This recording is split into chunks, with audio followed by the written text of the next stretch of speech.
బా పిచ్చి లేసిపోయింది భయ్య. ఒకటే రెండా దాదాపు 3 థియేటర్స్ తిరిగాను, అలసిపోయాను, మెంటల్ ఎక్కిపోయింది. ఇలాంటి ఎక్స్పీరియన్స్ ఎప్పుడు చేయలేదు నేను. Hi hello film lovers, welcome to Jigel Raju. ఈరోజు మన టాపిక్ ఏంటంటే, స్టార్టింగ్లో చెప్పాను కదా, తిరిగి తిరిగి తిరిగి తిరిగి అలసిపోయా. అసలుకి ఎలా అయిపోయిందంటే, ఒక బట్టని ఉతికి ఉతికి ఉతికి బాగా పిండి పిప్పి చేసి ఆరేస్తే ఎలా ఉంటుందో అలా అయిపోయింది నా పరిస్థితి. చూస్తున్నారు కదా, జుట్టు కానీ ముఖం కానీ డీలే అయిపోయింది, బాగా చెమట పట్టేసింది. ఎందుకురా అంటే, మీరు తమ్నైల్ చూశారు కదా. సో ఇది రివ్యూ కాదు, నిజంగా రివ్యూ కాదు. వీరభద్రుడు మూవీ కోసం తిరిగినంతగా నేను అసలు ఏ మూవీకి తిరగలేదు. అసలుకి 14th ఎందుకు రిలీజ్కి ఇచ్చారో అర్థం కాలేదు, అండ్ థియేటర్లలో షోస్ ఎందుకు క్యాన్సిల్ చేశారో అర్థం కాలేదు. ఓకే, అసలు ఫస్ట్ నుంచి వస్తాను. ఏం జరిగిందంటే, ఎర్లీ మార్నింగ్ వర్క్ చూసేసుకొని 11 o'clockకి థియేటర్ దగ్గరికి వెళ్ళా. సో షో క్యాన్సిల్ అండి, ఇప్పుడు షో వేయట్లేదు అని అన్నారు. కళ్ళు మోసుకుపోతున్నాయి, వేయట్లేదు అని చెప్పారు. సో ఓకే, లైట్ అని చెప్పేసి, ఎలాగ మ్యాడ్నీ షో ఉంటుంది కదా అని చెప్పేసి మళ్ళీ మ్యాడ్నీకి వెళ్తే షో క్యాన్సిల్. మళ్ళీ క్యాన్సిల్ అని గోదావరి గట్టు పైన మూవీనే మళ్ళీ వేశారు ఆ థియేటర్లో, అంటే మాకు దగ్గరలో ఉండే థియేటర్లో. సో అక్కడ నుంచి మళ్ళీ నేను ఏం చేశాను, ఇంకా కొంచెం దగ్గరలో ఉండేది ఏంట్రా అంటే RTC cross road, next Dilsukh Nagar. Okay, first నేను దిల్సుఖ్ నగర్ వెళ్తే అక్కడ కూడా show cancel.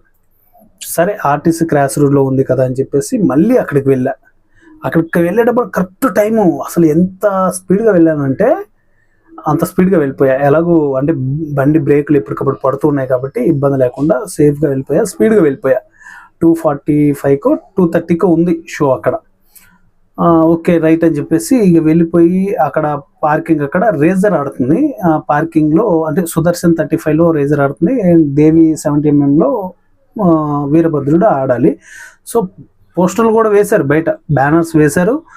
May 14th release అని చెప్పేసి డేట్ కూడా మెన్షన్ చేశారు. గబగబా వెళ్ళిపోయి, టైం అయిపోయింది కదా, గబగబా వెళ్ళిపోయి పార్కింగ్ టికెట్ తీసుకొని బయటకు, అంటే పార్కింగ్ నుంచి బయటకు వస్తున్నప్పుడు ఎందుకో కొద్దిగా డౌట్ వచ్చి, అన్న దేవిలోనా, అంటే దేవి పార్కింగా ఇది సుదర్శన్ పార్కింగా అని అడిగా. దేవిలో ఏమీ ఆడట్లేదు కదా అని అన్నాడు. ఫీజు పగిలిపోయింది. అరే అసలు ఏంటి అని గట్టిగా అడిగాను అతన్ని, దేనికోసమన్నా, ఎందుకు మరి షో క్యాన్సిల్ చేశారంటే, లైసెన్స్ రాలేదన్నాడు భయ్యా. అంటే నాకు ఎక్కడ బీపీ వచ్చిందంటే, లైసెన్స్ లేనప్పుడు బుక్ మై షోలో ఈ టికెట్స్ ఎందుకు మీరు వదలాలి? ఇప్పుడు చాలామంది కంగారు పడిపోయి బుక్ చేసేసుకుంటారు టికెట్స్.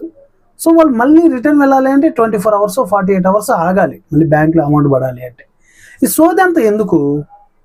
మీకు అసలుకి దానికి సంబంధించిన పర్మిషను హలో లేనప్పుడు మీరు బుక్ మై షోలో ఎందుకు హలో చేయాలి? నేను చూసేది 150 200 300 మామూలుగా టికెట్ ప్రైసు.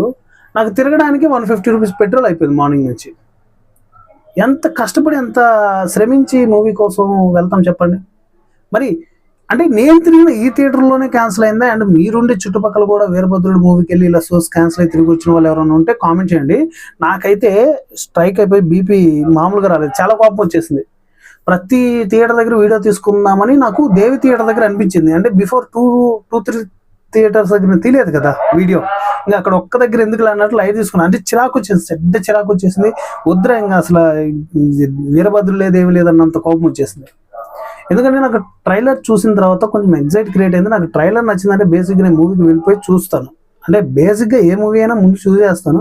ఎందుకు ఇది కొద్దిగా ట్రైలర్ ఎగ్జైట్ క్రియేట్ చేసింది కాబట్టి మరి వెళ్ళిపోయా. అసలుకి నాకు వీరభద్రుడు ఇచ్చిన ఎక్స్పీరియన్స్ ఏ మూవీ ఇప్పటిదాకా ఇవ్వలేదు భయ్య. చిరాకు తెప్పించింది, చిరాకు అంటే చిరాకు. మరి ఆ మూవీ చూస్తానో లేదో కూడా తెలియదు, చూడాలని ఆశ అయితే ఉంది. మరి రేపు May 15th, ఇక రేపన్నా దయచేసి మీకు దండం పెడతానండి, ఆ లైసెన్స్ ఇవ్వండి సార్, ఇచ్చి ఆ థియేటర్లో రిలీజ్ చేయండి. ఈ అసలుకి చెప్పుకుంటూ పోతే చాలా తలకాయ నొప్పి ఉందండి వీరభద్రుడు ఈ అంటే షో గురించి. ఎందుకు వేస్తున్నారు, ఎందుకు క్యాన్సిల్ చేస్తున్నారు కూడా అర్థం కావట్లేదు, చిరాకు వచ్చేస్తుంది. అండ్ ఇప్పుడు దాకా బుక్ చేసుకున్న వాళ్ళ పరిస్థితి ఏంటో మరి ఇంకా దేవుడికే తెలియాలి. సో ఇది గైస్ ఇవాళ వీరభద్రుడు మూవీ రివ్యూ అయితే కాదు, అండ్ ఆ మూవీకి జరిగిన నా ఎక్స్పీరియన్స్ ఎలా అనిపించింది కింద కామెంట్లో తెలియచేయండి. అండ్ మీరు కూడా ఇలా ఫేస్ చేస్తుంటే ఇన్ కేస్ ఈ మూవీకే కాదు ఇంకా ఏమైనా మూవీస్కి, సో ఆ ఎక్స్పీరియన్స్ కూడా ఎలా ఉందో కింద కామెంట్లో తెలియచేయండి. వీడియో నచ్చితే లైక్ చేయండి, మన ఇన్స్టాగ్రామ్ పేజ్ని కూడా ఫాలో అయిపోండి. నెక్స్ట్ వీడియోలో మళ్ళీ కలుసుకుందాం. Thank you.